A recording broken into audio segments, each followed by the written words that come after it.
The sea crashed in slow, deliberate cadence against the basalt cliffs beneath Storm's End, its murmurs climbing the ancient walls and settling into the forge where Gendry Baratheon bent over a bed of coals the color of molten garnets. Sparks rose like fireflies, drifting, dying, briefly illuminating the latticework of soot on the ceiling. His broad shoulders glistened with sweat, muscles etched by years of leaden hammers and iron wills. Yet tonight they tensed with something new, hope sharpened to a razor's edge. He drew the bellows in a steady rhythm, letting air feed the fire until it roared with hunger. The steel before him, no ordinary slab but a wedge of sooty mystery pulled from the belly of Dragonstone's collapsed vaults, glowed a sullen red. It was an orphan long entombed, rumored scrap from Aegon the Conqueror's forgotten hoard, its surface veined with a dark patina that drank the firelight rather than reflected it. Every maester and metalsmith from King's Landing to Lys called it cursed or useless, but Gendry had sensed a pulse in it, an iron heartbeat whispering to be woken. Behind him, the forge's lone window rattled as the wind rose. Beyond the glass, Storm's End's courtyard lay under a moonless sky, banners hanging limp and dark, battlements slick with salt spray. The keep's torches shuddered in their sconces. Their flames were no match for the sea's moans. Somewhere beyond the gate, his men drilled by lantern light, unaware that inside this chamber their lord wrestled with nightmares older than the walls themselves. He set the hammerhead to rest upon the metal. For an instant the world narrowed to the whisper of steel on steel. He exhaled, felt his lungs burn, then struck. A single perfect note rang out, high, pure, eerie, and the forge responded with a gust that lifted his hair from his brow. The hammer's kiss opened a thin vein of silver across the dark ingot, like moonlight slicing night. Gendry paused. The rip in the metal shimmered, as though some luminous essence leaked from within. He'd seen lesser Valyrian blades, relics in locked chests, their ripples frozen like broken reflections across a black pond. But this was different. The glow was alive, a captive star flickering behind glass, furious, yearning. He lifted the hammer again, struck twice, 3 times. Each blow coaxed out another thread of argent light until the air tasted of copper and ozone, and the hairs on his arms rose as though lightning crawled over his skin. A soft cough came from the doorway. Ser Davos Seaworth leaned against the jamb, a silhouette framed by roaring furnace light. His graying beard trembled with each breath. His eyes were flints catching sparks. "You'll wake the gods themselves if you keep it that," Davos murmured, stepping inside. "And there's precious few we want alert on a night like this." Gendry wiped his brow, gaze still locked on the glowing fissure. "The steel sings," he whispered. "It knows its name even if I don't. It'll be the death of you if you're not careful. Valyrian secrets cost fire and blood, or so the tales go." Davos touched the pouch at his belt, where 7 carved fingerbones clacked. "You've bled enough for 1 lifetime, lad." Gendry's laugh was hollow. "I'm still owed. Baratheon blood always paid in storms." He turned back to the anvil, angled the wedge, and struck again. The metal responded not with a clang but a low chime that vibrated through the soles of their boots and into stone foundations. Davos felt it hum behind his teeth, a distant thunder promising rain. Outside, a sharper gust shrieked through the crenellations. The forge doors groaned in their hinges, then settled. Gendry hardly noticed. His hammer rose and fell with methodical grace, as though guided by unseen hands. Beneath every blow, the ingot reshaped, edges blurring into waves, each ripple finding harmony with the last until the surface resembled the dappled hide of a smoky eel beneath rapids. Yet progress came slowly. He dared not quench the peace. Every cooling would fracture secrets he had not yet learned. So he worked in cycles, heating, folding, letting the steel reveal where it wished to bend and where it refused, an intimate dialogue between smith and substance. And in that dialogue, he sensed voices. Echoes of dead Valyrians chanting words he could not decipher, fragments of dragon roar, the murmur of a tongue born in fire. Davos poured 2 cups of watered ale from a cracked jug, thrust one into Gendry's free hand. "You'll break before the steel does," he warned. Drink. Remember you're a man, not a god." The smith obeyed, gulping, feeling the tepid liquid settle the ash in his throat. For a heartbeat the world regained earthly dimensions. A forge, a friend, a storm. But when his gaze slid back to the half-formed blade, reality stretched again, as though the forge were a door to some forgotten epic when dragons lit the night instead of moons. "You'll need more than muscle soon," Davos said. "Brains, lore, perhaps even magic." The Grand Maester's ravens brought word this morn. Samwell Tarly has gone to Old Town chasing lost scrolls on the Doom. They say he found alchemical treatises by Archmaester Kyrian. Gendry set his cup aside. Words won't reforge Valyrian steel. Only heat, hammer, and will. Davos's gaze drifted to the rippling metal. Heat and hammer, yes, but will, that's where magic nests. Valyrian smiths bled slaves into their furnaces, whispered prayers in High Valyrian, bound souls and smoke. "You do none of that, I pray." A muscle jumped in Gendry's jaw. He thought of Melisandre's leeches, of king's blood burned on Dragonstone's ramparts, of smoke shaped like demons bursting from shadows. He thought of Arya Stark's laughter in the forge at Harrenhal and the promise he'd made, to survive, to forge his own name. "I'll pay no blood not my own," he said. "And if that's not enough, then the secret shall stay buried." Davos smiled, half proud, half sorrowing. "A good answer, yet I fear secret and sacrifice walk the same road." Hours passed. Davos dozed in a chair, hood pulled low, while Gendry toiled. At length the smith lifted the nascent blade with tongs, inspecting its length. It was crude, unfinished, but lines of ghost silver chased each other along its fuller like netted lightning. He quenched it carefully in brine, steam billowing in fragrant clouds of sea salt and iron. From the hiss emerged a feminine voice, quiet as dew on steel. Gendry froze, knuckles whitening on the tongs. The voice was inside his skull, an echo of the sea itself. "Break the chains, temper in dragon's breath, fold with tears of the stag." The words faded before he could grasp their meaning. He blinked, shook his head. Fatigue, he decided, or madness courting the sleepless. He laid the blade on a sandstone rack to cool naturally. It twitched, no more than a breath, but enough to jolt his heart. Metal should not move save by force. Davos stirred. "What now?" "Now," Gendry whispered. "I listen." He doused the forge, a ritual rarely dared midnight, and silence flooded the chamber. The only sound was distant thunder. In that hush, he heard it again. Faint syllables brushing the edge of thought. Not words of any tongue he knew, yet he understood them in marrow. They spoke of dragonbone bellows, of quenching in Wyrm blood, of forging under eclipsed moons. They spoke of storms harnessed to heat stone beyond mortal flame. He strode to a work table cluttered with parchments and broken relics.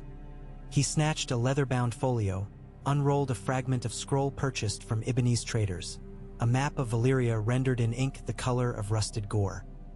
A lattice of glowing veins seemed to overlay the map, pulsing in lines that matched the cracks on his half-forged blade. He laid steel atop parchment, fissures aligned like stars to constellations. Davos stood beside him, brow corrugating. "That's impossible. Or destiny," Gendry murmured. He traced a finger along one glowing vein, its path arcing toward a sigil etched near the map's western edge, a stylized storm cloud pierced by a stag's antler. It was not part of the original design. Ink there was fresher, blacker. A thief's addition? Or prophecies? Before he could speak, the forge's window shattered inward. Glass rained across stone as a raven, black as coal, eyes red as garnets, tumbled through and righted itself on the anvil. It croaked thrice, each note resonating through the hanging dust. Around its leg glittered a thin chain of copper links, the ornament of an Archmaester's messenger. Davos untied the scrap of parchment. By torchlight he read, "Fire alone is not the secret. The song is T." He frowned. Archmaester Torreal? Or something else? Gendry reached for the raven.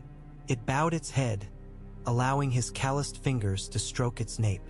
As he touched it, a flicker of memory flashed, of Arya's hand gloved in winter wolfskin, gripping a dagger, her gray eyes shining with hidden songs. "The song," he repeated. "Valyrian steel sings. That is why it drinks flame." He stared at the blade, at the map, at the raven weaving connections. Song and storm, fire and blood, stag and lightning. Somewhere in the overlapping of those truths lay the key. Daylight never truly dawned at Storm's End. Rather, night lifted enough for gray gloom to crawl across ramparts. By morning, Gendry had commandeered the courtyard, erected fresh forges, ordered ironwood bellows installed, cisterns of seawater warmed by sun, even though sun seldom broke the storm veil. Barrels of black-powdered charcoal from Shipbreaker Bay stacked like squat soldiers along walls. He ordered miners to scour the cliffs for dragonglass, fishermen to trawl for iron-rich kelp, ravens dispatched to Dragonstone, King's Landing, Winterfell, imploring allies for lore and ore. Each message bore the seal of House Baratheon newly fashioned, a stag crowned in leaping flames rather than gold. Rumors bloomed that Lord Gendry had gone mad, that he sought to raise dragons from iron, that he meant to challenge Queen Daenerys or Jon Snow or some phantom crowned in fire. Men whispered in taverns of the Stormlands, yet still they sent raw materials. Some clung to old loyalties to Robert, others hungered for Valyrian blades to sell dear. The first to answer in person was Samwell Tarly. His ship docked under a sky-bruised purple. He lumbered up the causeway carrying a trunk heavy enough to bow the plank. Books scraped inside like restless spirits. At his shoulder strode Maester Ebrose, cheeks sunburned despite the chill. Sam's grin faltered when he saw the courtyard. Anvils lined in crescent arcs, coals blazing like dragon eyes, sparks spiraling into dawnless haze. Gendry greeted him with a clasp that stained parchment-soft maester sleeves with soot. "I came the moment your raven reached Old Town," Sam gasped, wiping his brow. "If there's even a whisper of recovering Valyrian forging, the Citadel must help, or at least observe." Maester Ebrose coughed. "Observe, I help, perhaps, if your methods do not veer toward thaumaturgy." Gendry set the trunk atop a bench. He opened it to reveal scrolls sealed in glass, a decayed dragonbone bellows nozzle, jars of iridescent powder, and vials of what appeared to be dragon's blood, but could only be tincture of cinnabar. Ebrose's eyes widened. "Those relics belong in vaults, not a forge." "Relics crave purpose," Gendry replied. "Purpose lives in flame." They argued through mid-morning until Davos brokered peace over a breakfast of salt cod and oatcakes. Sam unfurled scrolls across a trestle. Diagrams depicted anvils shaped like 8-pointed stars, quenching pits lined with obsidian shards, inscriptions in Valyrian glyphs resembling musical notation more than script. "The Valyrians didn't only fold steel," Sam explained, tapping one motif with ink-stained finger. "They folded sound. They forged chords into the metal." "Sound?" Gendry raised a brow. Sam took a tuning fork from his satchel, struck it against the anvil. Clear note shimmered. He pressed its base to the half-forged blade. The tone dissolved into a cascade of harmonics, the steel vibrating, faint glyphs pulsing along its spine. "There," Sam whispered, "the metal remembers." Ebrose harumphed, yet wonder brewed behind his spectacles. Moonset found Gendry at the cliff's edge with Lyra Waters, the smith's apprentice he'd plucked from Flea Bottom. She balanced on a boulder, arms spread like a gull, letting wind whip her raven hair. "Your lordship will freeze," she teased. "Title's way too much," he said, studying distant lightning. "Call me Forge Brother." She laughed. "Very well, Forge Brother. Tell me why we gather night air when the steel sleeps below." He inhaled damp salt. "Air has music too. Storms carry songs older than men. If Sam is right, we need that song." From his pocket, he withdrew a hollow copper tube no longer than a finger, carved with swirling grooves. A wind flute found in a buried Giscari crypt. He lifted it to the wind. The storm whistled through, emitting a low, haunting chord. Lyra shivered. "Now imagine," he said softly, "drawing that note into molten steel trapping it until the blade itself sings in battle. Her eyes widened. A sword that howls like a gale? A sword that breaks wights and dragons alike. Lightning forked across the horizon, silent until thunder rolled seconds later. In that flash, he saw visions. Armies clad in rain-slick mail, banners of black antlers licked by flame, Valyrian blades glimmering with living stormlight. He saw himself standing on a mound of ice, sword raised against darkness. And beside him, Arya, face hidden by a wolf mask, dagger shining star silver. He blinked, the vision gone. Only Storm and Apprentice remained. "We begin tonight," he said. They transformed the Great Hall into a laboratory. Sam positioned bronze resonance screens around the forge, each etched with sigils representing chords from ancient Valyrian hymns. Lyra tuned iron rods to frequencies matched to dragon roars recorded in Dragonstone lore. Davos oversaw guards dragging seawater cauldrons beneath chimneys rerouted to funnel lightning if, gods forgive, one struck the keep. Maester Ibroz scribbled frantic notes. "If the Citadel learns of this, I shall lose my chain," he muttered, though he did not stop writing. Gendry stoked the central hearth until flames curled white. Over them he suspended a crucible of smelted iron, folded already 15 times with trace amounts of dragonglass and meteoric ore. When it glowed white-blue, he poured molten metal into a long, narrow mold carved from fused black stone. The roar drowned wind and voice alike. Sam struck his tuning fork, pressed it to the mold. The sound fed into glowing metal, ripples radiating across its surface like rain on still water. Lyra and 3 apprentices blew into their copper flutes, each note harmonizing with the fork's echo. Resonance screens captured the chords, magnifying them, directing vibration back into the mold. The steel pulsed. Veins of blue lightning skittered within. It writhed as though alive. Gendry seized the mold with tongs, carried it to the anvil, and at Sam's nod shattered the casing. A rod of living light slid free, cooling to reveal a curved blank, half sword, half stormglass. He set it upon the anvil and raised his hammer. The first strike birthed a thunderclap.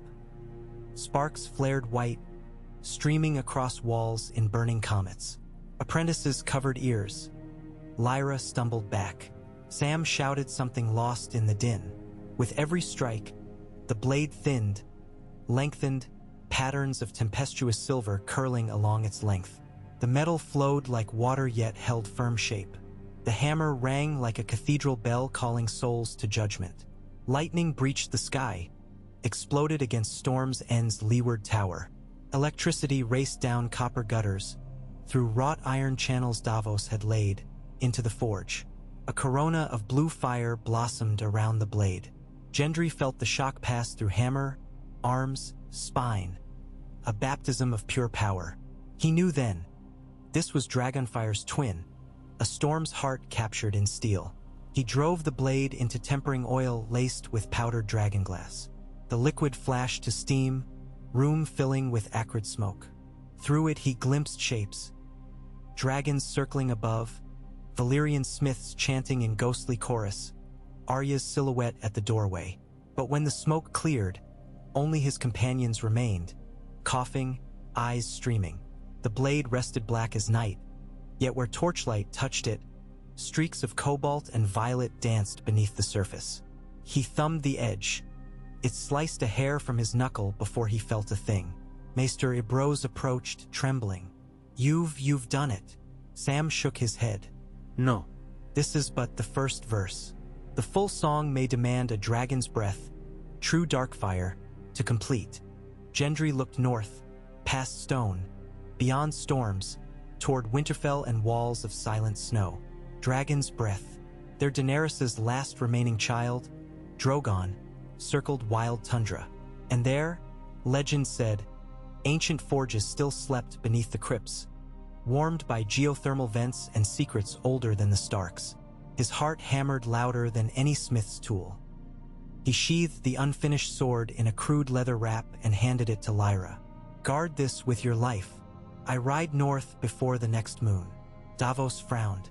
"You'll leave your keep when war looms on every horizon? This blade is no mere weapon. It's the storm that breaks the night. If we finish it, the wars may end before they begin."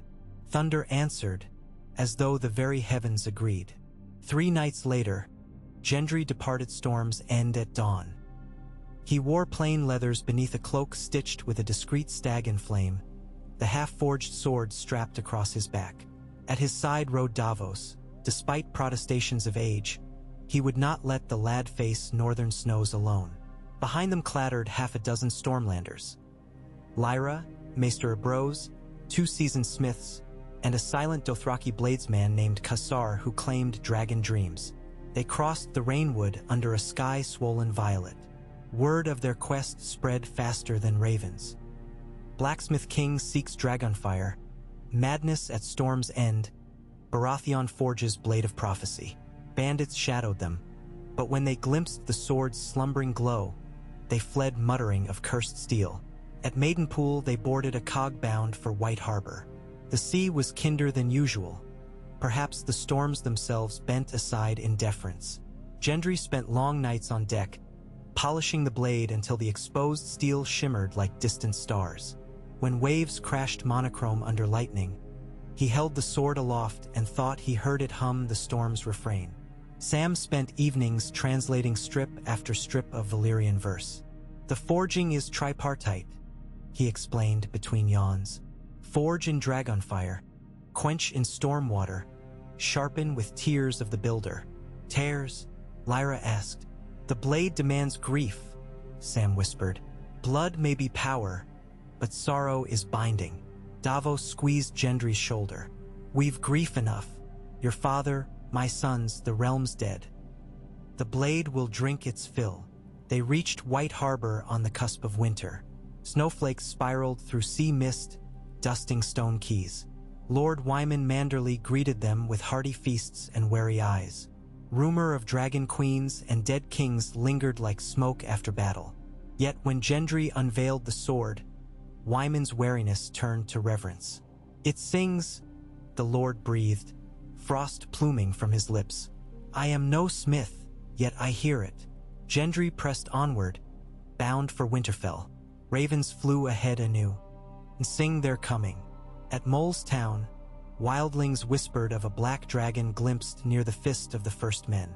In every tavern, songs arose of the forged stag, hammering thunder into silver. 5 leagues from Winterfell, a troop of riders met them on the King's Road. Arya Stark foremost, atop a lean gray mare. She wore no sigil but the wind in her hair, eyes bright as new steel. Gendry swung down from his destrier, heart stuttering. Words tangled behind his teeth. Arya slid from saddle too, boots crunching frost. She studied him a long moment, then punched his shoulder. "Took you long enough," she said, voice raw but warm. He laughed, surprised by sudden tears. She noticed, softened. "I heard songs of a lord forging storms. Had to see if it was you or some liar stealing your face." "It's me," he murmured, "and a liar couldn't craft this." He unwrapped the blade. Aurora hues rippled beneath the steel's dark mirror. Arya's breath caught. "That's not finished," she observed, tracing a gloved finger above. "Not on the edge. It's hungry. It needs Dragonfire," he said. "I thought Bran might know where to find Drogon."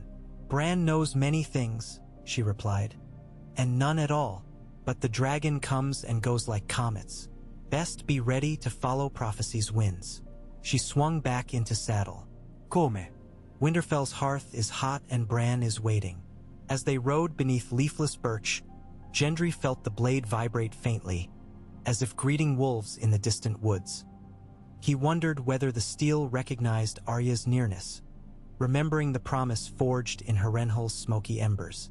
Inside Winterfell's great hall, Bran Stark sat upon a wheeled oaken chair before the god's hearth, eyes pools of scattered starlight. Flames cast long shadows, licking stone pillars where banners of direwolf and crossguard danced. Bran's gaze fixed not on them but on worlds unseen. "You seek the dragon," Bran said even before greeting. "But the dragon seeks you as well." Gendry knelt, confusion flickering. Bran continued, voice a hollow whisper. Drogon spirals the skies of Valyria reborn. Flames call him home, yet storms pull him west. When song and storm converge, he shall land where the night was first broken. Sam stepped forward. The night was first broken at the fist of the first men. North of the wall, Bran inclined his head. Dragonfire touched that snow long before the Targaryens. Go there, and the beast shall find you. Davos cursed under breath. Another march into the damned snow. Arya smirked. It's only weather. Worse foes walk in men's skins. Gendry's fingers tightened on the sword hilt, heat pulsing beneath polished leather. North again, into the white abyss where stories turn to nightmares or to legends. When? He asked. Before the full moon wanes, Bran murmured. Or the song will fade, and the forging with it. They had less than a fortnight. Preparations blurred into frantic days. Furs sewn, dragonglass mined, sleds loaded with coal and copper screens. Lord Manderly supplied whale oil casks for longer burns. The Starks contributed wind harps tuned by the Godswood's whisper. Lyra supervised forging portable bellows from dragonbone. Sam sealed scrolls in waxed leather. Davos counted stores thrice. Cassar meditated beneath a weirwood after nightfall, speaking low in Dothraki of flame that devours yet yields light. Arya introduced Gendry to Ghost. Jon Snow's direwolf now bound to the castle as silent sentinel. The white giant regarded Gendry's sword with a low growl, ears flattening, until Arya laid a calming hand on its crown. The wolf's red eyes reflected the steel's hidden hues. He senses storms, Arya whispered, and storms remember blood. They left Winterfell at dawn under curtains of diamond frost. Snow-muffled hooves cloaked the world in hush broken only by wolf howls echoing from broken towers. Gendry rode at Column's head, sword across his lap, as though the blade steered even the horses. The King's Road vanished beneath drifts. They veered cross-country following Bran's directions etched into Sam's memories. They wove through skeletal forests where ravens perched like knots on branches, eyes following, voices silent. Nights they camped in frozen hollows, building kills from ice bricks to keep reagents from freezing. By firelight, Sam retold tales of Valyrian slaves who sang while forging chains that melted only for music. On the fifth day, a blizzard descended so vast it erased horizon. They pushed through white void, horses blowing steam ghosts, eyelids crusted with rime. It was then the sword began to glow anew, soft violet throbs beating like a second heart. The light guided them, cutting a path through swirling dark, until at last the storm ceased as abruptly as it began. They found themselves atop a broad plateau, the fist of the first men. Moonlight spilled upon ramparts of piled stone and ancient ditches. Frost-covered ring-fort walls cast long shadows across the wind-scoured ground. No living soul stirred, yet Gendry sensed presence, something vast and waiting beneath snow crust. They erected the portable forge within the ring's center, copper screens fanning like petals around an anvil of black ice Sam insisted was volcanic glass. They aligned wind harps to cardinal points. Davos stacked coal. Lyra tuned flutes. Cassar sprinkled iron dust forming a spiral labyrinth leading to the forge. As they labored, Ghost prowled the perimeter, hackles raised. Arya stood upon the rampart scanning sky. Dragonfire comes, she murmured. Thunder rolled, but no cloud marred the stars. A pressure built in Gendry's ears, soundless yet crushing. The sword's violet pulses quickened, now green, now blue, like auroras trapped beneath steel. Then a roar shattered heavens, a sound ancient as volcanoes birthing continents. Drogon appeared from northern darkness, wings spread wide as castles, scales black molten glass. He circled once, red eyes gleaming. Snow flurried in his wake, swirling around the fist like ash. Sam gasped. Ebrose nearly fainted. Gendry swallowed fear like molten lead, stepped forward, sword raised. Drogon descended, talons crushing stone, neck arching cobra-like. Flames danced in his throat.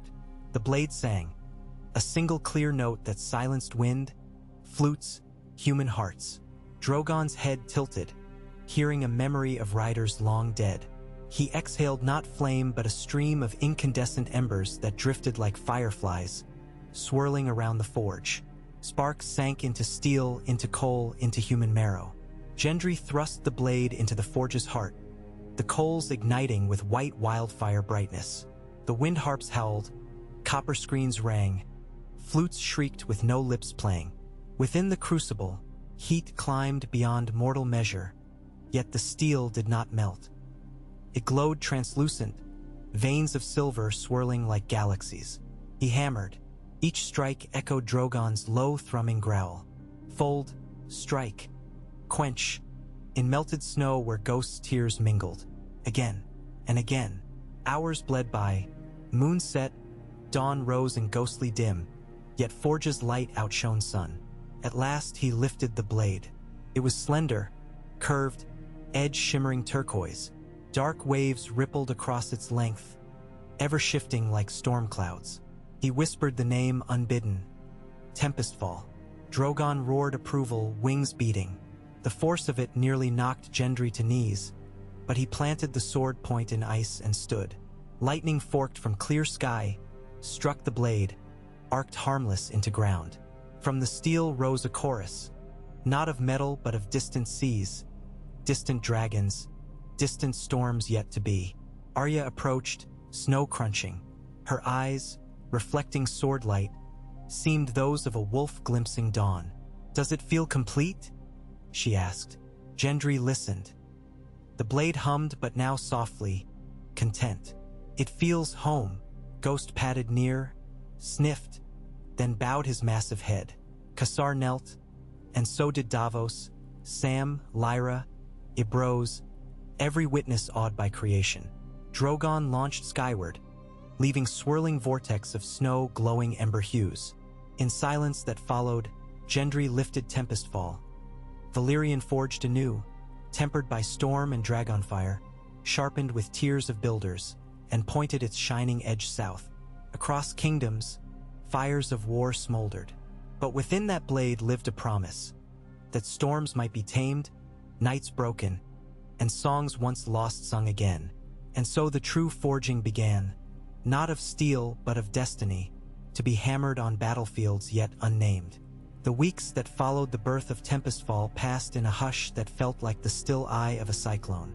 Snow sheathed the fist of the first men in lambent silver, and the once improvised forge grew into a makeshift outpost.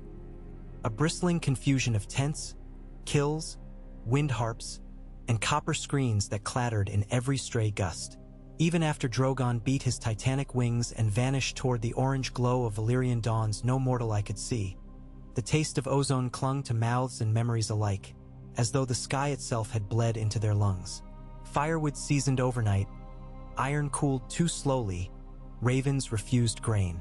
Nothing behaved as it had before the storm forging, and that uncertainty seeped into the marrow of every soul encamped upon the frozen crown of the world. Gendry scarcely slept.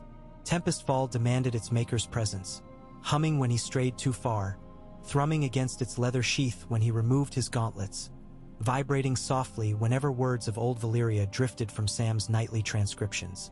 He would wake in darkness, sweat icing on his brow, convinced the sword was whispering warnings in an accent equal parts dragon and thunder. Sometimes Arya jolted awake nearby, blade already in hand, as if their dreams shared a single root. Sometimes Ghost raised his massive head and answered the sword's mutters with a rumble low in his throat. More than once, Lyra Waters found them all pacing the snow in silence. Direwolf, Girl, Smith, and Living Steel, circling like planets around a star they could neither approach nor escape. Sam argued to depart before blizzards sealed the passes, but Bran's instructions were iron. Remain until the blade's chorus settled into mortal pitch. Maester Ibroz dutifully recorded the subtle changes. The way Tempestfall's sheen shifted from aurora blue to stormcloud violet at dusk. How its edge drank torchlight yet mirrored starlight in pristine clarity. How simple iron filings scattered near its tip arranged themselves into fluid whirls as though teased by magnets no forge knew. "The sword is not cooling down," Ibroz muttered, ink freezing in its well. "It is calibrating." Davos only grunted and doubled the perimeter watch, trusting veteran reflexes over arcane metrics. On the 14th night, a freezing drizzle glazed the camp in treacherous glass. Gendry stood alone beside the wind harps, tuning pegs numb between gloveless fingers. He tightened a bronze string, and a soft sigh like breakers against distant cliffs spilled into the air. The harps answered one another, scattering chords that drifted above the plateau. From the outer dark came a corresponding note, faint as a lullaby sung in a far hall. Gendry stiffened. He turned slowly, eyes scouring the gloom. Snowflakes haloed the torches.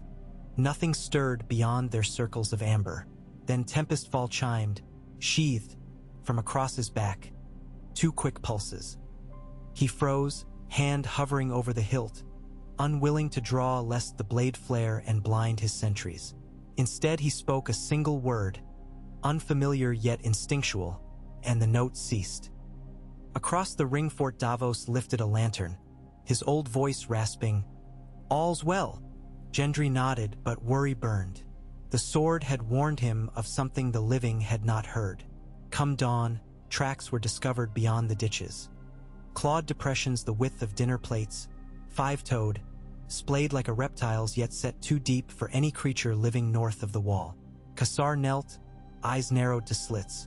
"Vrak Kara May," he whispered in Dothraki, "a devil in the frost." Sam's face blanched. "Ice spiders," he breathed. "Old Nan's tales." But Gendry thought of Drogon's molten gaze and wondered if dragons had cousins bred of mist and starless night. He ordered double watches in silence. Steel whispered protest inside its scabbard. 2 evenings later, the creatures came. No horn announced them, only the sudden stilling of wind harps, strings snapping in chilled fury, and the chorus of Tempestfall erupting in a minor key so sharp it slashed blood from Gendry's ears. The beasts surged up the icy embankment, translucent arachnids larger than hunting hounds, 8 legs glittering like sculptured quartz, mandibles rimed with pale hoarfrost. Where they skittered, the snow turned brittle as sugar glass, hard enough to crack beneath boots.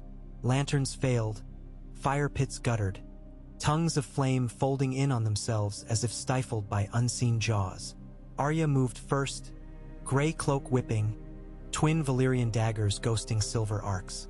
She slipped beneath the first spider's lunge, severed 2 limbs in a single blur, rolled as the beast shrieked in silence, ichor leaking clear as melted snow. Davos swung a torch, cursing. Its flame died in the spider's breath. Lyra hurled a brazier's ember bucket. Sparks skittered across the ice, dimming. Kassar drew curved arak and roared a wordless challenge, but each hack sliced nothing. The limbs reformed, regrowth glazed in frost. Gendry felt Tempestfall vibrating against his spine like a war horn inside bone. He tugged it free, and the night lit bright as dawn. Blue lightning licked the blades fuller, storm hues twisting. The spiders recoiled, their bodies fracturing under the glare. One shattered outright, shards collapsing into drifts already swirling away. He advanced, each step deliberate, and swung once. The edge hummed, disintegrating another creature before metal even met flesh. Vaporized ice burst into glitter that settled over tents like funeral ash. But more skittered from the dark, dozens now. Arya's daggers flashed, but they dulled where chitined limbs met enchanted cold. Sam fumbled with dragonglass arrowheads. They splintered on the ground. Even Ghost yelped when an icy feeler raked his flank, fur rimmed with frost. Panic broke in waves. Yet Gendry stood calm at the storm's eye, and for the first time he spoke to Tempestfall aloud.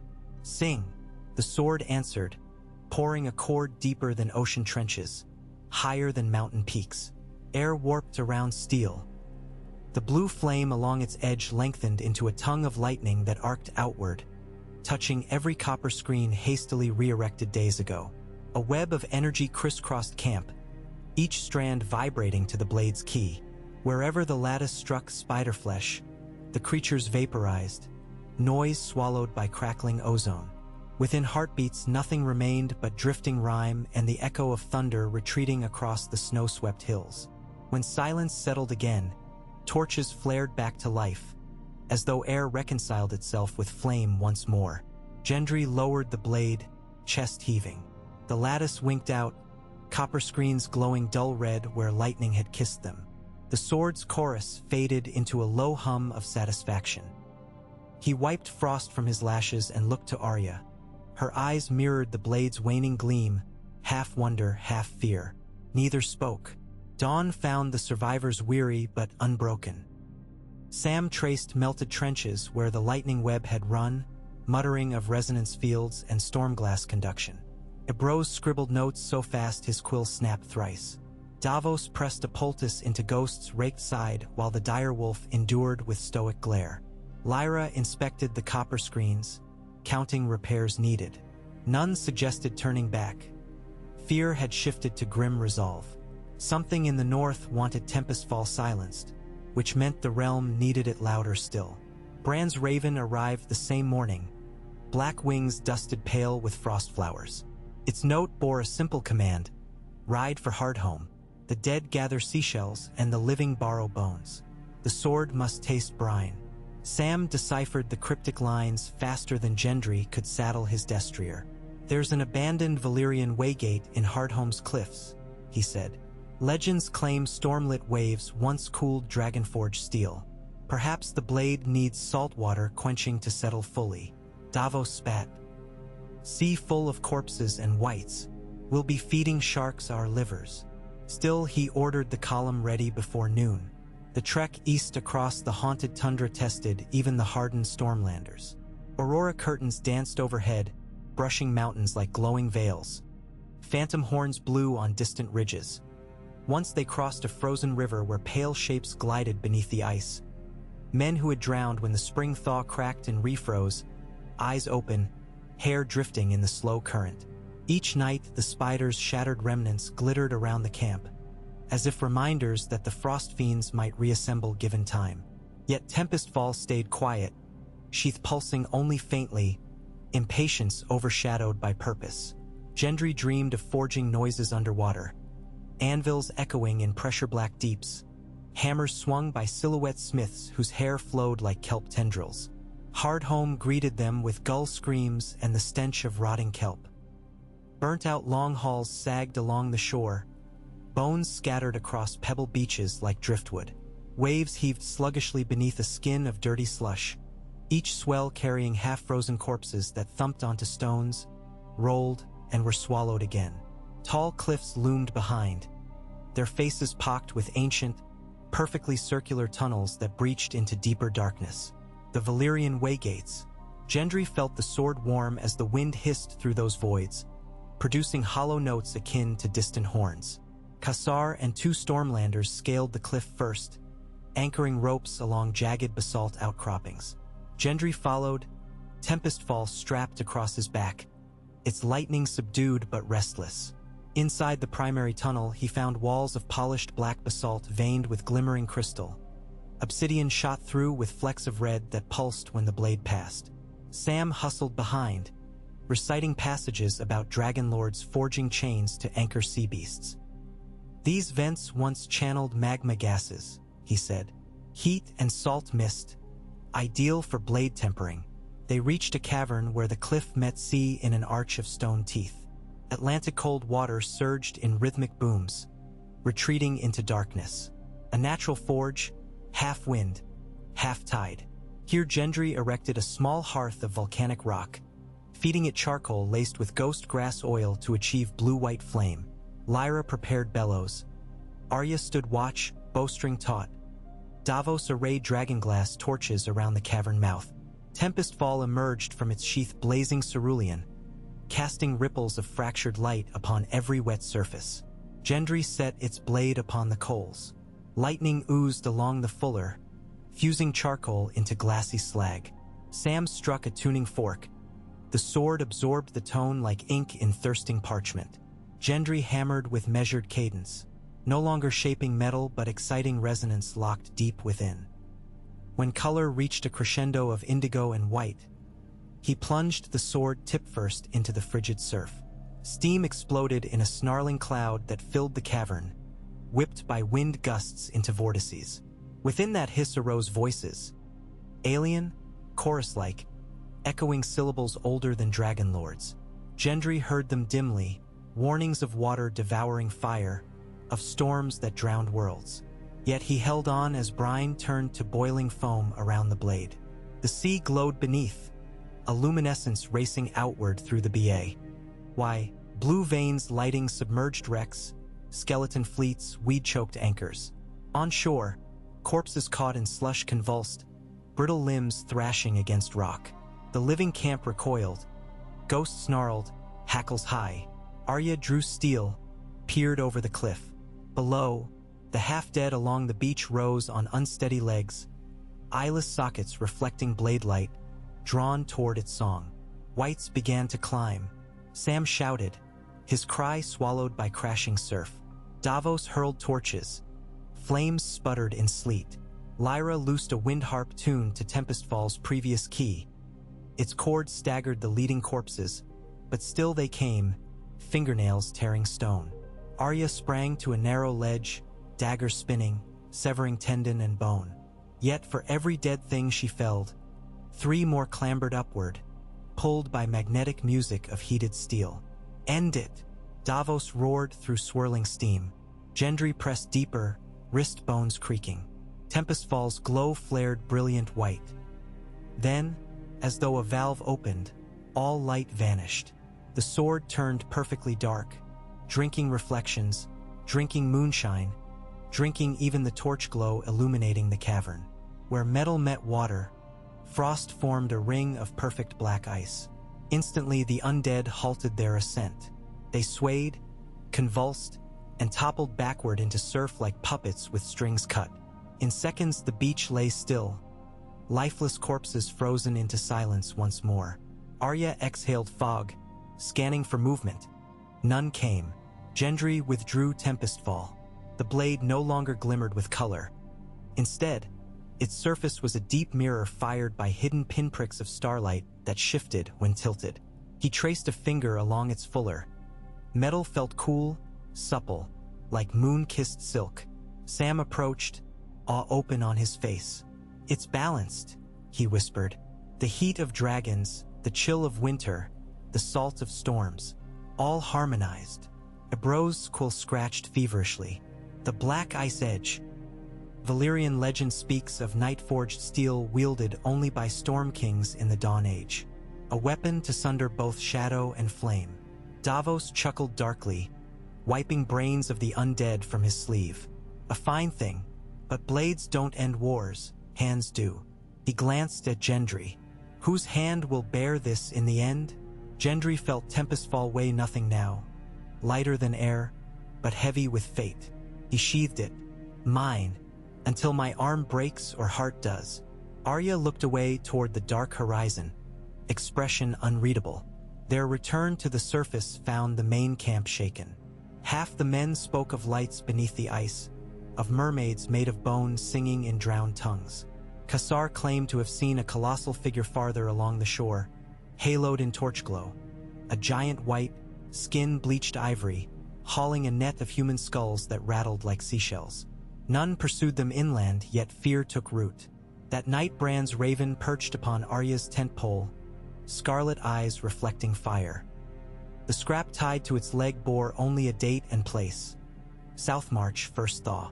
Sam, shivering though wrapped in furs, said Southmarch was an ancient Baratheon fort on the frontier of the Reach, long abandoned.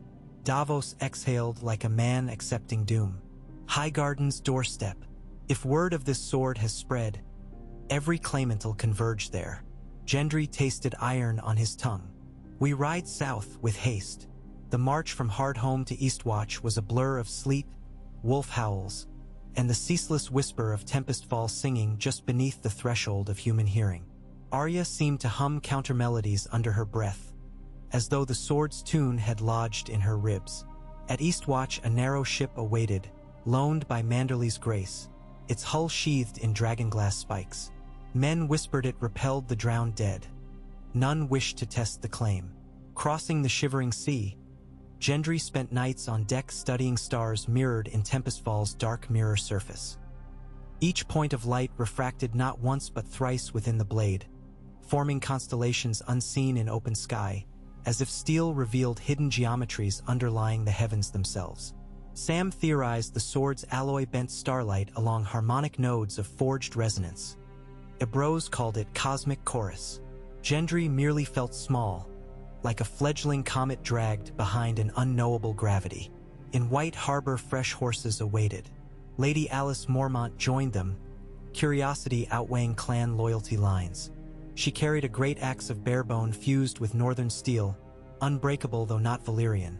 When she tapped its haft against Tempest Fall's scabbard, a spark leapt, and a rumble like distant glaciers caving echoed somewhere deep. She grinned, teeth flashing. "This sword wants war." Gendry answered only with a nod. Southward they flew. Rumor outran them. Villages whispered of a Baratheon thunderblade splitting whites at Hardhome. Innkeepers claimed the night's king himself retreated from its shine. In one hamlet, a drunk insisted the sword could cleave storms, that he'd witnessed dawn break early when Gendry lifted it horizon-ward. With each tall tale, armies shifted. Scouts reported Golden Company detachments moving upriver, Lannister sellswords massing near the Blackwater, Dornish skirmish parties probing the Reach. Even Daenerys Targaryen, nursing fragile rule from Dragonstone, dispatched envoys. The realm smelled destiny like wolves scenting blood. They skirted the King's Road, choosing woodland trails where Tempest Fall's glow would not advertise their passing. Arya rode scout, slipping from saddlebags to treetops in breaths. Davos and Ebros bickered over travel speeds. Sam transcribed star positions nightly, convinced new constellations were forming each dusk. Kassar spoke rarely, but when campfires sputtered low, he knelt before the sheathed blade and murmured to it, palms upturned, as though praying to a living god. 3 days north of Bitterbridge, a lone rider blocked their path, a slight figure cloaked in rough spun, haloed by swirling dust. Arya signaled caution, but Gendry urged his mount forward. As they drew near, the rider's hood fell back, revealing olive skin, sharp green eyes, and golden hair pulled tight in braids. Alice recognized her first, Asha Greyjoy, called Yara in the south, now Queen of the Isles by self-proclamation. She grinned at their wary circle. "Storm Lord," she called, eyes flicking to the wrapped sword. "News travels fast by gull and grapevine alike. I'd parley before others catch scent." She dismounted, palms open. "I offer ships, 30 sleek longships hardened by Blackwater pitch, in exchange for first rights to your forging secrets. The Iron Isles crave a future unshackled from rusty axes." Gendry eyed her, seeing hunger behind cordial mask. "Secrets cost more than ships," he said. "They cost storms and dragonfire and tears. Do you have those in your hold?" Yara's smile thinned. "I can supply storms aplenty, Smith. The sea answers my call." Yet when Tempest Fall's hilt peeked from its wrappings, a flicker of starlight racing along leather, she stepped back. Something primal within balked at that glimmer. She bowed curtly and withdrew, promising to await his decision at Southmarch. Davos muttered curses about vultures and salvage queens. At dusk, Arya joined Gendry by the cookfire. "You trusted her too much," she said, voice low. He countered, "Trust only that greed binds stronger than oaths. She will keep others busy scrambling to outbid her." Arya huffed but allowed a faint smile, reminiscent of long-ago laughter in Harrenhal's forges. For a moment cold eased from Gendry's lungs. They reached Southmarch as the first thaw blurred fields into bogs. The castle was less fortress than ruin. Broken merlons, sagging gatehouse, inner yards choked with weeds that grew even in winter's edge. Yet banners sprouted like spring buds. Tyrell rose and Lannister crimson side by side, Arryn falcon fluttering, Targaryen three-head under tarp, Greyjoy kraken coiling. Even the pale horse of the Dothraki braided into saddle dyes. A free city's carnival of colors, all hungry for thundersteel. Inside the shattered throne hall stood a giant bronze brazier newly raised, braids of incense curling into vaulted dusk. Beneath its acrid veil, nobles gathered on makeshift benches, murmuring. At the far end, Daenerys Stormborn waited upon a plain wooden chair. No guards but a single unsullied and the hand's badge pinned to Tyrion's doublet. Jon Snow, called Aegon now in some corners, leaned against a broken pillar, ghost at heel. Tension wound through air like drawn bowstring. Gendry advanced, Tempestfall wrapped. Murmurs quieted, as though breath itself bent toward that silk-covered shape. Daenerys's violet gaze widened yet remained wary. "Lord Baratheon," she intoned, "rumor speaks of forging miracles. The realm trembles under prophecy's weight. Show us truth." He unwrapped the blade. Light flooded stone. Pillar shadows fled. Stained glass shards still wedged in clerestory windows caught the steel's glow and ignited into rainbow conflagrations. Gasps echoed. One Reach Lord fell to knees, lips moving in prayer. Tyrion blinked tears of reflected brilliance. Even Daenerys's dragon sigil seemed to ripple upon her breast, as though fabric remembered scale. Gendry spoke not. The sword sang, a single note that vibrated rafters, rolled across banners, settled in marrow. Some swore they heard crashing waves, others distant thunder. For Arya it was a lone wolf's howl in a godswood. For Jon, a child's whisper at the wall's edge. For Daenerys, heartbeats of dragons yet unhatched. Silence returned as he sheathed the blade. "You called," Gendry said. "Now speak your purpose." Lords erupted, petitions, bids, threats, demands. Tyrell envoys offered gold enough to plate every tower in Highgarden. Lannisters pledged trained legions. Dornish promised obsequious independence. Yara, leaning against a beam, vowed dominion over sunset seas. Through it all Daenerys remained silent, studying Gendry with searching eyes. At last she rose. "You forge storms, good. The realm stands upon knife edge. Winter's whites may yet stir. Cersei's remnants raid villages. New Sellsword companies sprout weeds. I offer you Dragonstone's forges. Valyrian texts locked even Maester's fear, and Drogon's fire at command. In return, you will forge blades for all mankind, not one banner." Gasps again. Tyrion glanced between Smith and Queen, calculating futures. Jon's mouth tightened. Agreement or caution, none could tell. Gendry felt Tempestfall warm, as though blade itself considered. He looked to Arya beside him. Her gray eyes were storm pebbles, unreadable yet steadfast. "I will forge," he said slowly, "but only if each house swears to wield these weapons not against one another but against Nightfall itself, whatever shape that night may wear." Murmurs rose. Daenerys inclined her head. "Let the Lord speak vows, then." None answered first. Fear of forfeiting advantage chained tongues. At last Sam cleared his throat, parchment trembling. "Let history record forging of storms as dawn of unity, else our swords will outlive us only to drink our children's blood." His simple courage stirred others. Alice Mormont slammed her axe haft. Yara smirked and spat acceptance. Even Lannisters muttered half-oaths. That night Southmarch's gutted courtyard flared anew. Programmatic kills sprouted from rubble. Copper screens ringed a central forge where Tempestfall would act as tuning key. Sam, Ebrose, and Tyrion pored over scrolls. Daenerys sent ravens for obsidian and dragonglass. Jon oversaw training yards, pairing knights watch veterans with Unsullied. Arya commandeered scouts to root out sabotage, her shadow passing silently across ramparts. The castle became a beehive of sparks and hammerfalls. Gendry stood before a freshly laid anvil, wind tugging ash from his hair. Around him laborers hauled or poured salt water, erected lightning rods. He closed his eyes. Tempestfall's hum synced with his pulse. Quiet, resolved. He imagined hundreds of blades, each singing unique chords yet blending into one symphony. Imagined armies marching not under flags but under a shared thundersong. Imagined frost spiders shattering, whites collapsing, dragons soaring overhead as men and women of every house fought against greater dark. He opened his eyes. The forge roared like a living beast, awaiting its master. He lifted hammer. "Bring me steel," he commanded.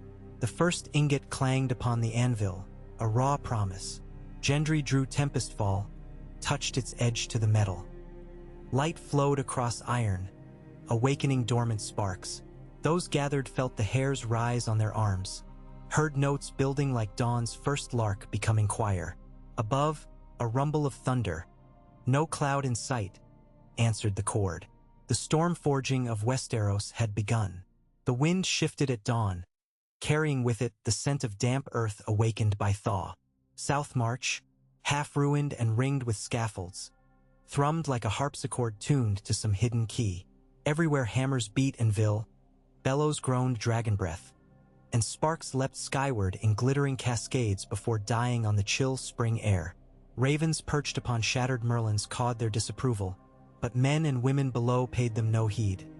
They bent themselves to steel and salt and song, for the promise of Tempestfall had woven them together like threads in a tapestry none dared yet name. Gendry moved through the courtyard as a conductor among musicians, cloak dark with smith sweat, jaw shadowed by soot. Where he walked, apprentices parted, eager for a word, a nod, a correction. 24 forges ringed a new central anvil of star iron mined from a fallen meteor Sam insisted had landed in the fields beyond Old Town before the doom. Each forge bore copper screens shaped into petals, tuned to Tempestfall's resonant modes. Every hour a different alloy was tested, northern ice iron, Dornish red sandsteel, Valemen sky ore, but none yet matched the harmony Gendry sought. He would lift each half-cooled blank, listen to its pulse, and either nod approval or fling it into a quench pit with a hiss that echoed like a cutthroat's last breath. Arya watched from a balcony once reserved for the castle's lords, her gray eyes following Gendry's every gesture. She stood motionless save for the occasional splay of fingers across the railing, as if testing the timbers for weakness. Beneath her leather jerkin lay 4 throwing blades, needles strapped to her back, a single Valyrian dagger at her hip gifted by Sam. Its edge imperfect, its resonance rough, but deadly nonetheless. Though she rarely spoke, her presence rode the courtyard like a silent oath. Any hand raised against the forge would meet wolf-quick retribution. Jon Snow limped among unsullied and former Night's Watch veterans drilling in an inner bailey cleared of rubble. He carried Longclaw less as weapon than walking staff these days. Old wounds from undead daggers ached whenever damp crept in. Yet his gaze remained bright, and between bouts of coughing he coached spearmen on formations meant to hold spider creatures at bay. Ghost prowled at his heel, scarred flank half-healed, sniffing at every stranger's trousers until they reeked of fear or honesty. Queen Daenerys arrived just after sunrise, cloaked not in furs but in a plain riding dress of dyed basalt gray. She entered the forge court with Tyrion in tow, flanked by only 2 unsullied. The hush that felt unnatural amid the clang of iron. Even the flames seemed to droop in deference. Gendry wiped his brow, nodded once, and continued hammering until the billet cooled beyond working temperature. Then he quenched it, set the tongs aside, and approached. "You forged 40 blanks," Daenerys observed, voice calm. "But no finished blade save your own." 43, Gendry corrected, glancing toward racks where half-glowing swords awaited final temper. "Not one sings as Tempestfall yet. Their chords are askew. If we arm the realm with discordant steel, it will shatter at the first true war cry." Tyrion's brows rose. "The first true war cry? You expect something worse than frost spiders and living dead?" "Nightfall wears many faces," Gendry replied, eyes drifting to the sky where a single dark cloud coiled, unmoving, above the distant tree-line. "If these blades fracture when that face arrives, we might as well die with kitchen knives." Daenerys studied him as if weighing iron bars in trade. "You require dragonfire," she said. "I require Drogon's breath again," he agreed. "But not here, not yet. South March walls would melt before the second chorus ended. We need an open plain, a lay of stone to ground the lightning, and a tune loud enough to join every blade in the same song." Tyrion sighed. "King's Meadow beyond Bitterbridge, perhaps.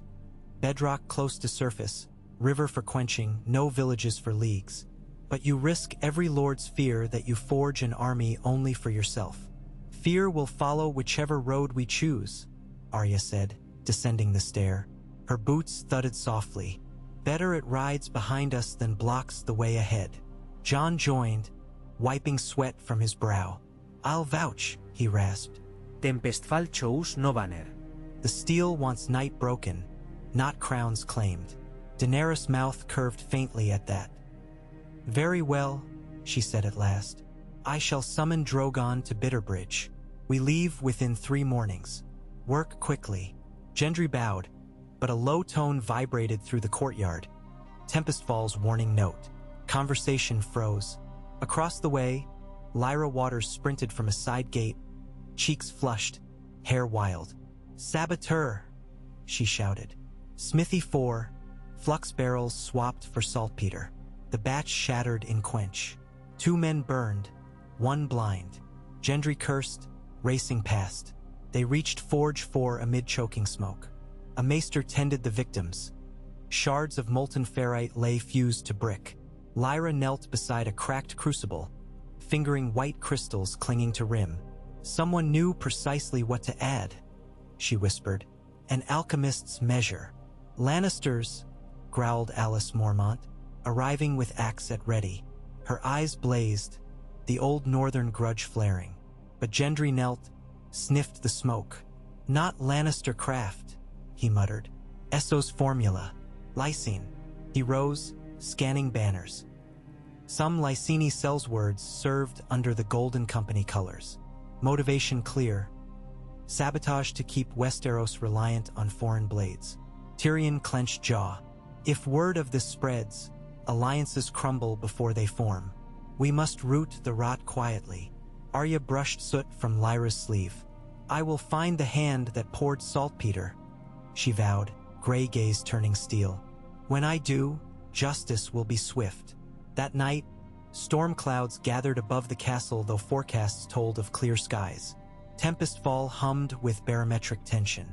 Gendry refused rest, pacing between racks, checking each billet for cracks.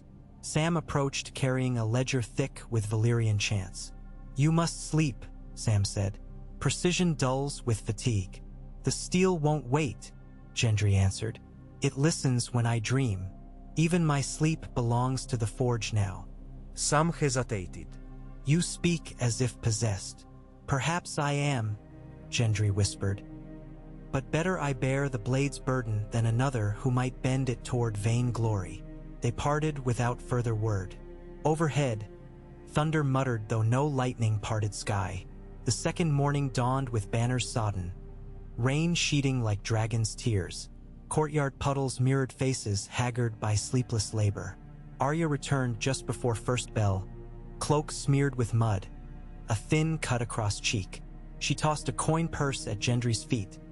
Inside, 7 bronze skull tokens, sigil of the Lysine Brotherhood. "Found 3 saboteurs near grain stores," she reported flatly. "They won't." "Sing again." Jon frowned yet said nothing. War demanded shadows to survive. Tyrion ordered their bodies buried outside walls to avoid panic and plague. That afternoon Drogon's silhouette bloomed against clouds, banking once before spiraling away toward the south, as if sensing forthcoming summons. His roar rolled across hills, rattling scaffolds. The forges flared brighter, each blower pumping in new vigor. Even wounded soldiers crawled from pallets to watch the black leviathan dart beyond horizon. At dusk, Daenerys convened a council in the half-repaired throne hall. Lords sat on crates and broken benches. Steam curled from wet cloaks. Gendry stood before them, Tempestfall upright beside Meteor Shard and Vil. He spoke of resonance nodes, dragonfire annealing, conjunctions of magnetic leylands. Many brows furrowed. Only Sam, Ibroz, and Tyrion followed fully. Yet when he ended with promise of a sword for every sworn knight, forged by storm and unified by song, hope cracked through skepticism like dawn amber across night ocean. Lord Mathis Rowan rose, mustache dripping. "Can you guarantee these blades will serve any hand, not betray wielder to some storm enchantment?" Gendry met his eye. "Steel is loyal only to intent. Tempestfall serves because I forged it with grief, not greed. If your knights carry courage instead of ambition, the sword will hold." Others murmured. Gendry added one more truth. "The enemy we face is not each other, nor even whites alone. Something older stirs beneath frost and tide. If we do nothing, no banner will stand come next winter." Daenerys's gaze swept the hall, voice soft yet steely. Let us debate tomorrow. Tonight we rest. Dawn after next, we march to Bitterbridge. None argued. Midnight found Gendry at rampart edge, Tempestfall draped across his knees. Arya padded up wordlessly, settled beside him, hugging knees to chest. Rain slowed to drizzle, tapping helmstones like distant forge. For a time they said nothing, sharing quiet thicker than blankets. "You've changed," she murmured at last.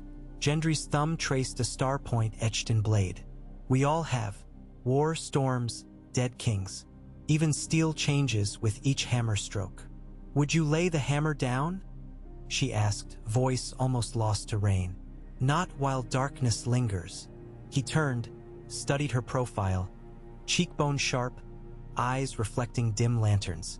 "After, perhaps, when winter breaks and forges cool." Arya smiled, small and fleeting. "Then I'll hold you to that." Thunder rumbled again, but this time it was no sky voice. A boom shattered silence, reverberating through stone. They leapt to feet as flames flared crimson in an outer yard. Saboteur again? Arya sprinted down stair. Gendry followed, sword unsheathed. They burst into Wheelhouse 3, recently stocked with northern sky ore. A lidded barrel smoldered, fumes acrid. Beside it lay a body, throat slit. Gendry knelt, recognized the face. An ironborn rigger hired by Yara. The wound was neat, deliberate. No sabotage silencing a witness. Footprints led to a side door. Arya darted ahead. In dim corridor, they cornered a figure cloaked in gray Tyrell garb. Blade flashed. Arya parried, pressed. Gendry blocked retreat path. The intruder struck at Arya's throat. She rolled, cut hamstring.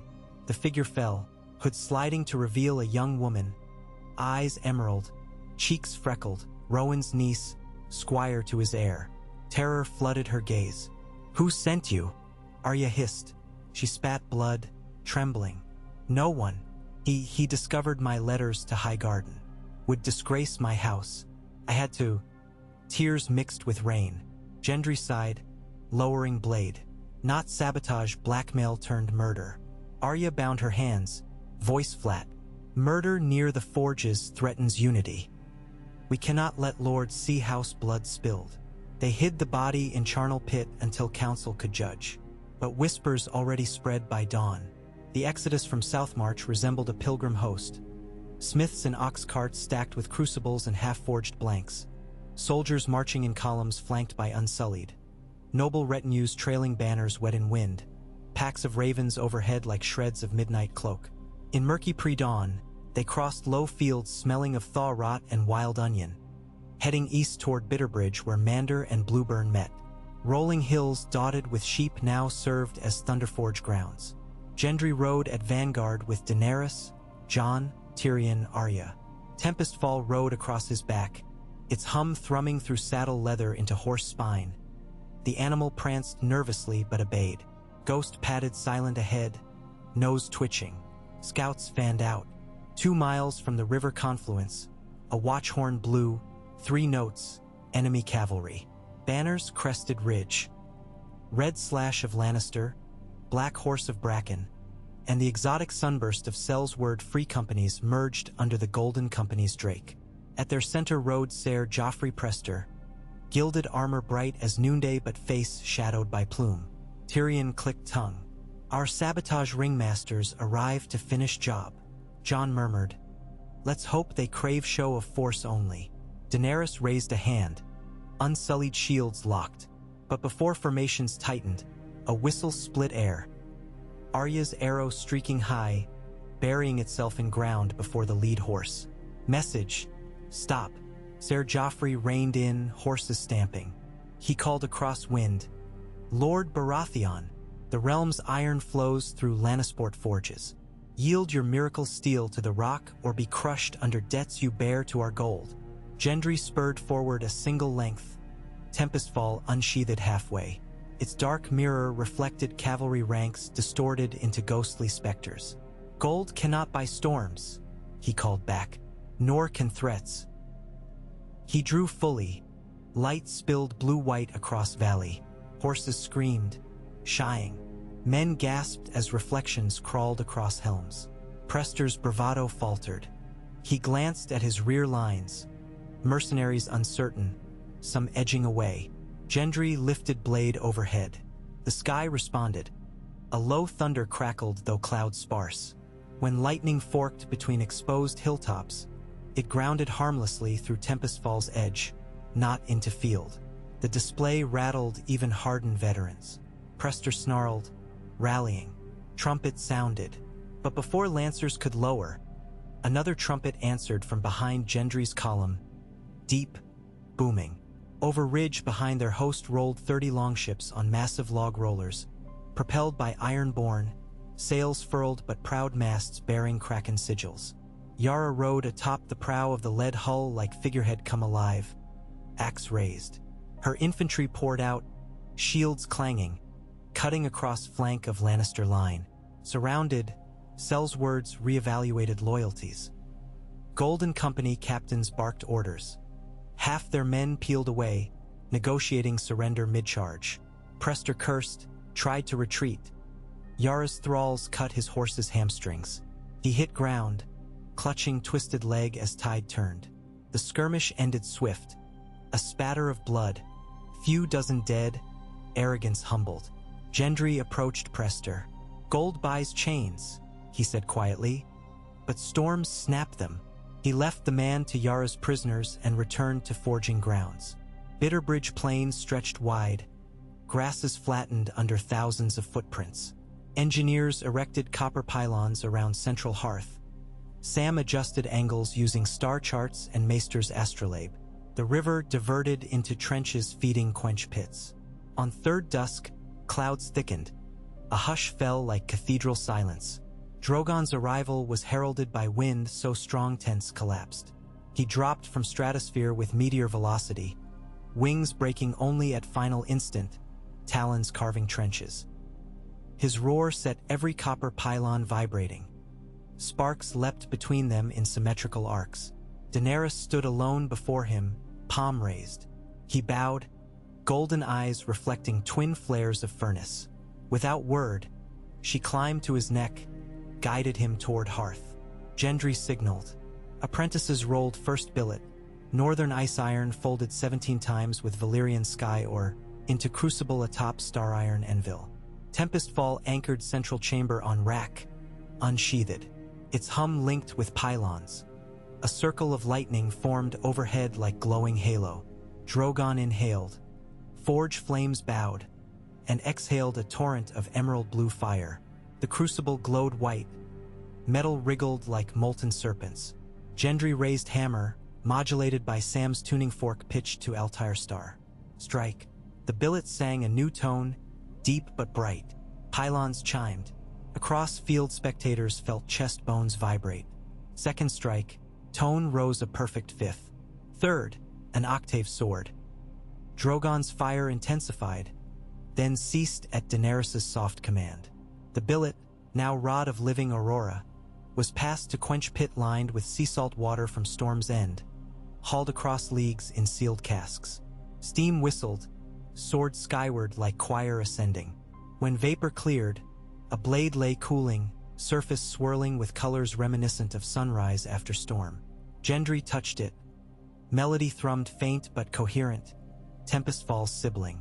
He grinned, sweat coursing rivers down neck. "One," he breathed. For hour upon hour, they repeated, Drogon flame, hammer strike, star iron anvil, sea salt quench. Each billet folded unique alloys.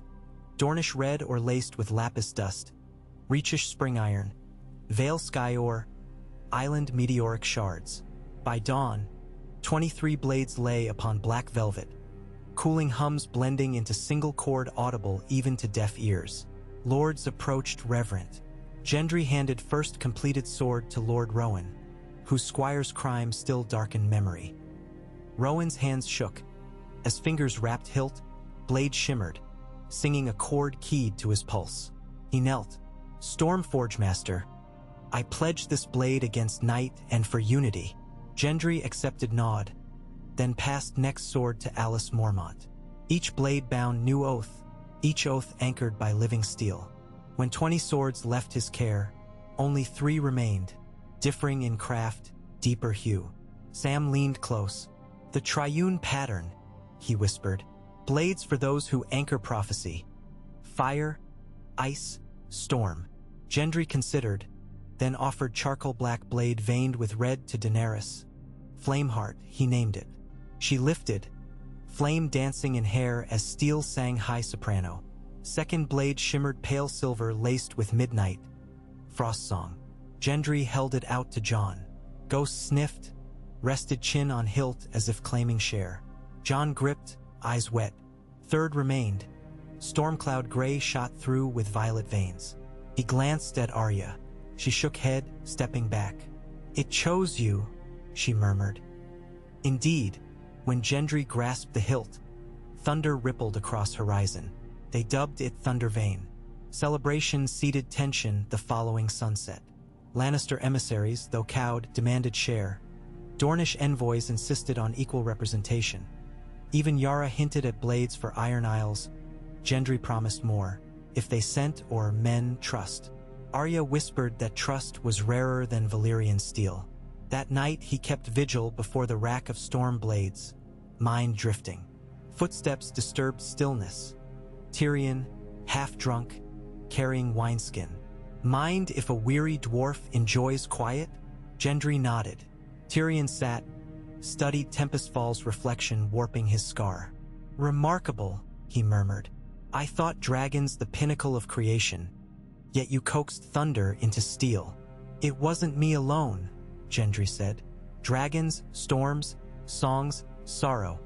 Each struck their blow." He stared at distant campfires. "Do you think unity holds?" Tyrion sipped. "Wine reminds me alliances sour quickly. But there is a momentum now, a narrative stronger than petty greed. Swords that sing stories children will pass on. You made legend tangible."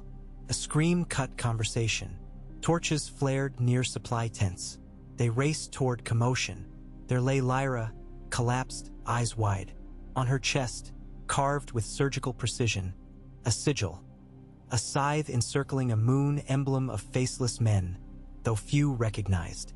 Beside her, iron cask stood open. Inside, shattered blade blank glowing ember red. Sabotage returned, more insidious. Arya knelt, trembling. Lyra's pulse fluttered, weak. Poison seeped around wound, blackish. Sam arrived with satchel. Arya pressed cloth. Lyra whispered, "The steel." It spoke. They feared its voice. Masked man took peace. Gendry's blood iced. They stole a billet? Some paled. If agents of Bravos seized Thunderfold, they could craft blade unbound by unity. Rival song could destroy ours. Arya's gaze hardened. "I will hunt." She turned to go, but Lyra clutched her wrist. "Name me Smith," the girl rasped. Tears sprang to Arya's eyes. Gendry knelt. "You are master of apprentices, Lyra Waters. Your name will echo in every blade forged here." She smiled, breathed one last note, soft, rising, then stilled. Silence swallowed camp. Thunder rumbled distant. Next morning councils fractured anew. Lords demanded extra guards. Bravosi merchants expelled. Yara accused Tyrells accused Ironborn. Tension threatened to sunder bonds before they set. Gendry hammered grief into new billets, each strike echoing in hearts. Jon proposed immediate assault on suspect enclaves. Daenerys cautioned patience, but panic spread. Cassar consulted omens, claiming Moonscythe mark indicated debt collector from House of Black and White. Until coin of deceased paid, more death would follow. Gendry stood atop Starinville, voice rising over clamor. "Blame blinds," he declared. He held Tempestfall high. "This sword was born from grief, not vengeance. If we answer murder with suspicion, we hand victory to Shadow." He gestured to Rax. "Let steel guide. Draw your swords. If their song falters near a traitor, we shall know." Lords hesitated but obeyed.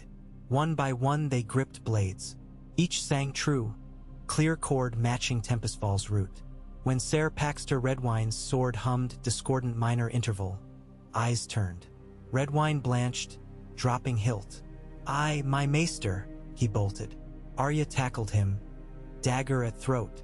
Under interrogation, he confessed. Indentured to Iron Bank, coerced to place contract with Faceless Man, to steal billet, disrupt forging in exchange for wiping wine fleet debts. He named contact, a Bravosi baker disguised among camp followers. By noon, the baker hanged from copper pylon, coin sealed on tongue.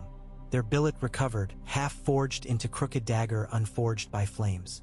Thundervane shattered it with one blow, shards dissolving to ash. Yet Lyra remained dead, and hearts weighed heavy. Work resumed, tempo feverish. 30 more blades completed by week's end. Each new sword lessened friction. Lords who tasted its resonance softened. Rivalries dimmed.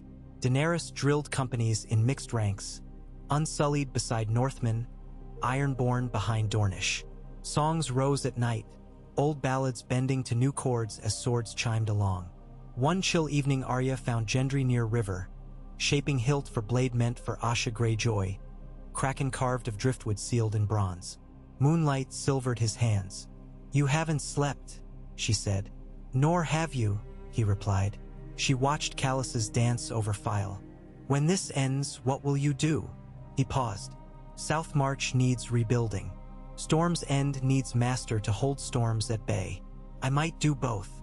A ghost of smile. "If a certain wolf would run sea spray ramparts with me." She raised brow. "Wolves roam. They do not stay. Then roam, return, roam again," he said. "Forge will welcome." Arya considered, then nodded once. The promise spoke in silence. On the rising of second new moon, Bran's final raven arrived. It bore a single feather blacker than midnight, veins laced with frost. Message: the Night Queen wakes beneath shattered weirwood on Widow's watch. Bring thunder. Sam deciphered cryptic script. Legend of Ice Spider matriarch sleeping in haunted forest near White Knife Estuary. If it rose, armies of frost beasts would march before first winter gale. Daenerys called council. Time had come to test Stormforged host. They arrayed 1,500 infantry, 200 horse, and 80 new blades led by Tempestfall. Drogon circled overhead like Omen. Jon volunteered to lead vanguard. Alice Mormont commanded reserve. Yara's Ironborn sailed upriver to flank. Arya vanished into woods, scouting. Before departure, Gendry assembled smiths. He presented each apprentice with crossguards shaped like lightning bolt, etched with Lyra's initials LW. "Her spark endures in every strike," he said. Tears glistened, but pride stronger. The march north echoed with song of steel. Tempestfall at points sang thunderous staccato. Other blades answered in chorus. Shepherds watched from hills, hearing music of storms and dreaming of dawn without fear. They reached Widow's Watch at dusk, a brooding ruin atop bluff overlooking wolf-colored sea. Weirwood stump jutted from courtyard, sap long turned black, branches twisted like frozen screams. Frost spider husks littered ground, empty shells larger than warhorses, cracked open. Something inside had emerged. Scouts reported movement in crypts beneath keep, low clicks and chirps like frozen rain on glass. Jon deployed archers along walls built of shale, Unsullied advanced shield tight. Drogon perched upon shattered tower. Gendry felt Tempestfall thrum with rising tempo. He raised blade. Lightning split clouds. In that flash they saw her. Towering carapace white as moonlight, 8 eyes glowing lapis, legs bristling spines ice diamond. She emerged from gate, dragging trail of rime that froze grass to crystal. An aura of dread radiated. Cold so pure torches snuffed. Jon charged, frost song shining. His blade met leg, shearing through chitin.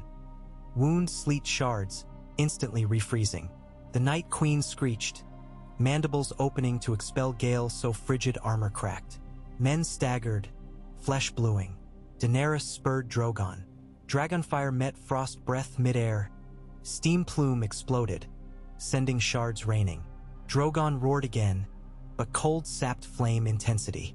Gendry sprinted, Tempestfall singing major third climbing to fifth, gathering storm energy. Pylons set upon ridge by Sam-channeled lightning. Arcs danced down copper wires into blade. Sky darkened. Thunder boomed.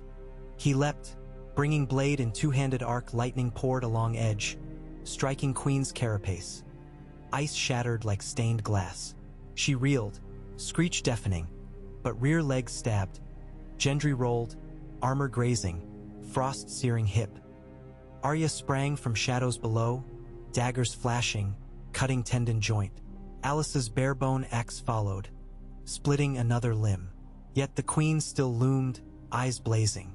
Mandibles opened again, ready to engulf heroes in cryogale. Atop tower Drogon roared, but wings beat heavy. Ice weight clung. Gendry's heart hammered. One more strike needed. He glanced at Jon. Snow nodded, raised frost song parallel. Daenerys, reading cue, urged Drogon to climb. Storm clouds churned overhead, copper pylons humming. Sam shouted coordinates to Tyrion manning winch controlling pylons. At peak altitude, Drogon banked, exhaled final column of flame as copper lines directed lightning downward. Fire met lightning met ice. Thermodynamic trinity.